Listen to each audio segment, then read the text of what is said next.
ለፀጉራችንና እንዲሁም ለቆዳችን በቤት ውስጥ እንዴት ትሪት እንደምናደርግ የምናይበት ቪዲዮ ነው። እስከመጨረሻው አብራችሁን ቆዩ። እዚህ ጋር የምታዩት ቅርንፉድ፣ አንድ ጭብጥ ቅርንፉድ እንዲሁም ደግሞ የጥብስ ቅጠል ወይም ሮዝመሪን ቅጠልን በሱ ብቻ በውሃ እንዴት እንደምናዋህድ የምናይበት ነው። እዚህ ጋር የምታዩት እንግዲህ ይህን ቅርንፉድና ሮዝመሪ ከዚህ በፊት የሰራሁትን ውሃ ነው ማሳያችሁ። ይሄንን በፈላ ውሃ ለ7 ቀን ዘፍዝፈን እናቆየዋለን። ልብ አድርጉ፣ 7 ቀን ዘፍዝፋችሁ ማቆየት እንደዚህ አይነት ከለር ሻይ የሚመስል ከለር ይሰጣናል። አሁን ይሄንን እንግዲህ የምንጠቀመው ጠዋት ጠዋት እንደዚህ በንጹህ ብልቃጥ ቆዳችን ውስጥ እንደምናጠጣበት ቀጭን ቲዩብ ያለው ብልቃጥ ነው የምናዘጋጀው። አሁን እኔ የተጠቀምኩትኝ ቀለም የምጠቀምበት የነበረውን እቃ ነው የተጠቀምኩት። በደንብ አጥቤ በንጹህ እዛ ውስጥ በመጨመር ይሄንን እንግዲህ ጠዋት ጠዋት ስትነሱ ከእንቅልፋችሁ ይሄንን እንደ አትክልት ወይም ደግሞ እንደ አበባ ፀጉራችን ቆዳውን ማጠጣት ማለት ነው። ይሄ በጣም ለፀጉራችን እድገት እንዲሁም ለተሰባበረ ፀጉር እንዲሁም ለፀጉር ላለበቀል ላለ ቦታ የሚረዳ ነውና ብዙ ሰዎች ተጠቅሞ የሰራላቸው ውህድ ነው እዚህ ጋር ማሳያችሁ። ለኔም ፀጉር መፋፋት በጣም ረድቶኛል። አሁን ይሄንን ሻይ የሚመስለውን ውሃ ከ7 ቀን በኋላ እንደዚህ ቆዳችሁን ጠዋት ከእንቅልፋችሁ ስትነሱ እንደ አበባ ወይም ደግሞ እንደ አታክልት ውሃ ማጠጣት ማለት ነው። ቆዳችንን እንደዚህ በደንብ ካጠጣነው በኋላ ይሄ ብሩሽ እንዴት እንደሚጠቅም ቆዳችሁንም ፀጉራችሁንም እንዲዳረስ፣ ሁለተኛ ነገር ደግሞ ቆዳችሁን ማሳጅ ያደርግላችኋል። ፈሳሹ ወይም ውሃው ወደ ቆዳችሁ እንዲገባ በጣም ትሪት ያደርጋችኋል። ይሄንን ካደረጋችሁ በኋላ ኦይል ወይም ደግሞ የምትፈልጉትን ቅባት ፀጉራችሁን መቀባት ትችላላችሁ። ግን በጣም ጥሩ ለውጥ ነው የምታገኙበት። እኔ ፀጉሬን ለማፋፋት ፀጉሬ እንደምታዩት ሳስቷል በቀለም እንዲሁም ያው እድሜም አለ አይደል ቃቀንበር እሱም አለ። ይሄ ፀጉሬ እየሳሳ በተፈጥሮ መንገዶች ፀጉሬን እየተንከባከብኩ ነው። እናንተም ጠብቁ። ደግሞ ይሄ የማይጎዳ ውሃ ነው በቃ። እና ይሄንን ተጣሁን ይሄን የሰራሁትን ለ1 ወር ድረስ ይጠቅመኛል ማለት ነው። 1 ወር ሲያልቅብኝ ደግሞ ሌላ አዘጋጃለሁ። እና ሁል ጊዜ ጠዋት ጠዋት ሼክ አድርጋችሁ በጥብጡት እንዲዋሃድ ማለት ነው። እና እንደ ዝናብ ውሃ ወይም ደግሞ እንደ አትክልት እንደምታጠጡት ቆዳችሁን በየቀኑ ጠዋት ጠዋት አጠጡት። በዚህ እኔ ነኝ ያለ ለውጥ ነው የምታገኙት። ይሄ ብሩሽ ግን በጣም ያስፈልጋችኋል። የፀጉር ብሩሽ ቆዳችሁን ማሳጅ ለማድረግ እንዲሁም ደግሞ ቆዳችሁ ላይ ያለውን ውሃ ወደ ፀጉራችሁም ያዳርስላችኋል። በጣም ነው የሚጠቅማችሁ። ለኔ ጠቅሞኛል። ፀጉሬን በደንብ ለውጥ ስላገኘሁበት ነው ወደ እናንተ ያመጣሁላችሁ። ይሄንን የሮዝመሪና የቅርንፉድ ውሃ በቤታችሁ በማዘጋጀት በማንኛውም ቦታ በማንኛውም ጊዜ የሚገኝ የፀጉር ውህድ ነውና ብትጠቀሙ ጥሩ ነው ብዬ ነው የማስበው። ወንዶችም መጠቀም ትችላላችሁ። ወንዶች ፀጉራችን ሳሳ ለምትሉ እንደዚህ አይነት መንገድ እንደዚህ እንዳሳየኋችሁ ጠዋት ጠዋት እያጠጣችሁ መጠቀም ትችላላችሁ። ለኔ ጠቅሞኛል። እዚህ ጋር ደግሞ የምናየው ፊትሽን ምንድነው የምትቀቢው? ብዙ ጥያቄ ነው ያለው። እስቲ ለፊትሽ ለቆዳሽ የምትጠቀሚው ላላችሁኝ ከዚህ በፊትም ነግሬያችኋለሁ። እዚህ ጋር የምታዩት ካካኦ በተር ለኔ ቆዳ በጣም ነው የሚስማማው። እንዲሁም እንደኔ በጣም ብዙ ሰዎች የሚስማማቸው ሰዎች አሉ። እስቲ እናንተ ሞክሩት። ካካኦ በተር እንደዚህ ለተሰነጣጠቀ ቆዳ እንዲሁም ለተሸበሸበ ቆዳ እንዲሁም ደግሞ በመውለድ ጊዜ ለሚሸበሸብ ሆድ ላይ ራሱ በጣም ጥሩ ነው ካካኦ በተር። እኔ ካካኦ በተር አንገቴን፣ ደረቴን፣ እጄን፣ እግሬን ሁሉ በጣም ነው የምጠቀመው። አንዱን ምገዛው እንደው ከመውደዴ የተነሳ በቀን 2ቴም 3ቴም እቀባዋለሁ። አይገርማችሁ? በጣም ነው የምወደው ካካኦ በተር። ሽታው ራሱ በጣም ነው ደስ የሚለው እና ናቹራል በቃ ናቹራል ብዙ ኬሚካል የሌለው እኔ የተጠቀምኩት እንግዲህ ይሄንን ነው። ትልልቅ ሱፐርማርኬቶች ውስጥ ታገኙታላችሁ። በጣም ነው ደስ የሚለኝ። ማታ ከመተኛቴ በፊትም እቀባዋለሁ።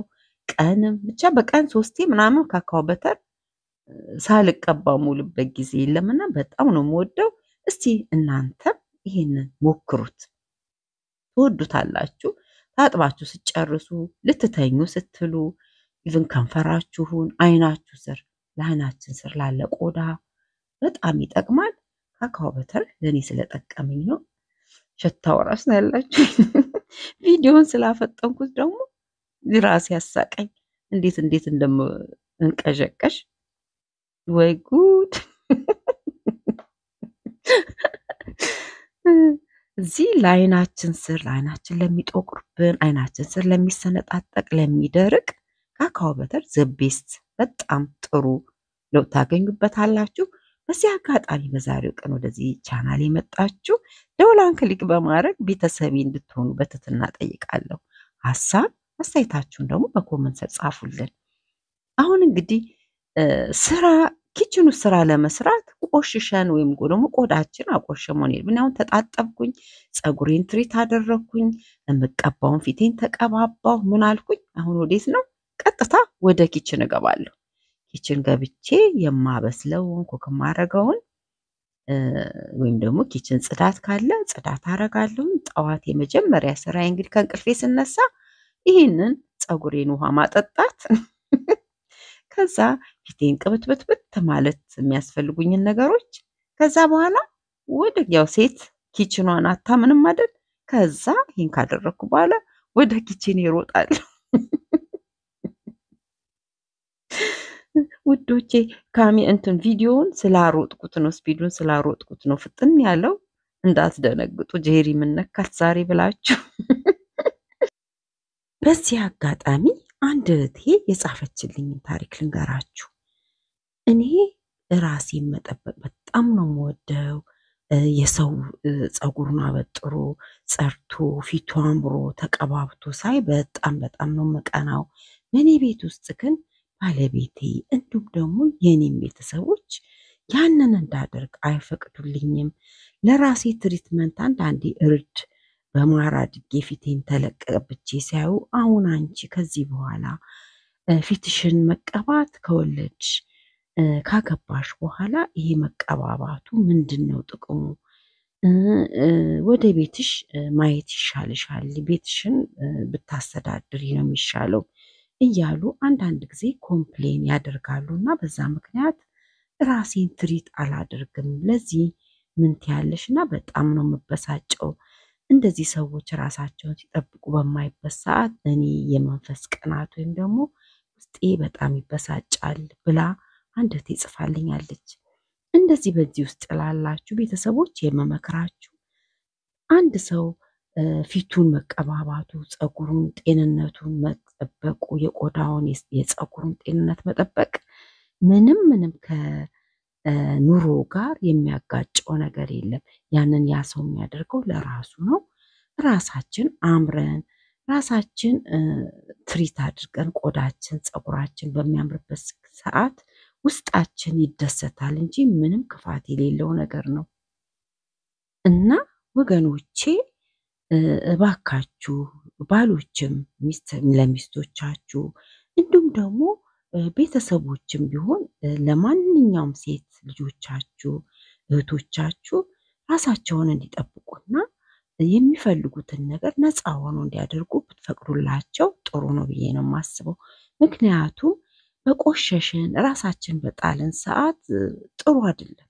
ራሳችን ማጽዳት ራሳችን መንከባከብ አንደኛው የህይወታችን ፓርት ነው ብዬ ነው የማስበው እና በእንደዚህ ውስጥ ላላችሁ ቶቼ የምመክራችሁ በፍጹም ራሳችሁን መጣል የለባችሁም። በተገኘው አጋጣሚ ራሳችሁን መጠበቅ አለባችሁ ብዬ ነው የማስበው። ራስን መጠበቅ ከሌላ ነገር ጋር የሚወስደው ነገር ምንም ነገር የለም።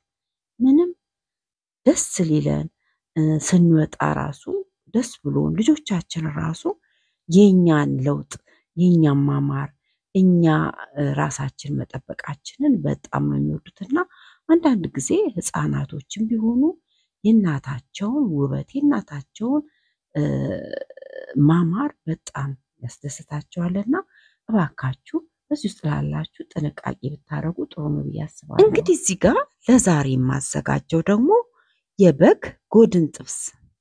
የበግ ጎድን ጥብስን እንዴት እንደምናዘጋጅ ውዶቼ፣ የበግ ስጋን ዝም ብለን በመጥበሻ ከትፈን ስንጠብሰው ከነቅባቱ ከነፋቱ ነው የምንመገበው። ይሄ ግን አሁን ዛሬ ማሳያችሁ ቅባቱን አስወግደን ስጋውን ብቻ እንዴት እንደምንጠቀም የምናይበት ነው። አሁን እንደምታዩት ጎድኑን በቅመማ ቅመም በምትፈልጉት ቅመማ ቅመም ሲዝኒንግ ታረጉታላችሁ። ታሹትና እንዲህ የጥብስ ቅጠልም ከላይ ጨምሬያለሁ። እንደምታዩት በደንብ ካሸነው በኋላ እንደዚህ በትሪያችን ውስጥ በኦቨን በትሪ በወንፊቱ ላይ አድርገን ኦቨናችን ውስጥ እንከተዋለን ማለት ነው። ይሄ የሚጠቅሙ ምንድነው? ፋቱን፣ ቅባቱን፣ ዘይቱን ለማስወገድና ንጹህ የበግ ስጋ ለመመገብ ማለት ነው። እንደምታዩት ብስል ብሎ አያችሁት?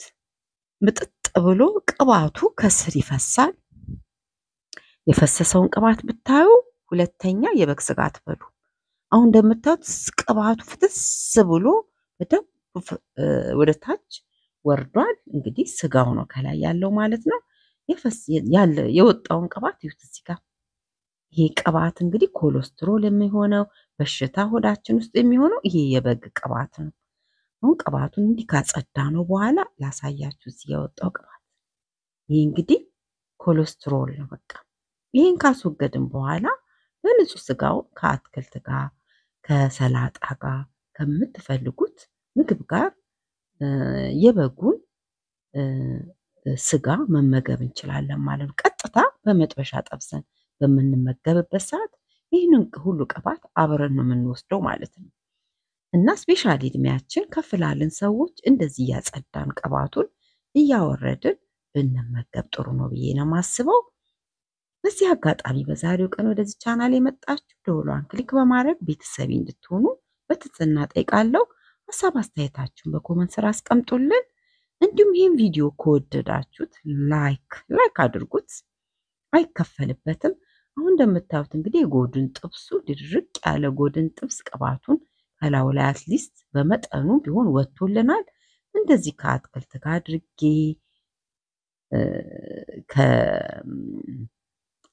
አዋዜ ጋር አርጋችሁ ከምትፈልጉት ድሬሲንግ ጋር አርጋችሁ እንደዚህ ማቅረብ ትችላላችሁ። እኛ ወደነዋል። ጤንነታችን ሁልጊዜ እንደምላችሁ ጤንነታችንን በቤታችን እንደዚህ ጤናማ ምግቦችን በመመገብ ጤናችንን መጠበቅ ይቻላል ማለት ነው። አቤት ቀምሼው እንዴት እንደሚጣፍጥ እዚህ ጋር የጉምጅት ክፍል ነው። እንግዲህ ሰርታችሁ ተመገቡ እላለሁኝ። እንግዲህ ይሄን ሰርቼ ጨርሼ ተጣጥቤ ይሄው እንግዲህ ተጥብጥብጥብ ባልኩኝ ተጣጥቤ እንደተለመደው ምቀባባውን እቀባባለሁ፣ ወደ ስራ ሄዳለሁ። የተባረከ ጊዜ ተመኘሁላችሁ። ባይ ባይ።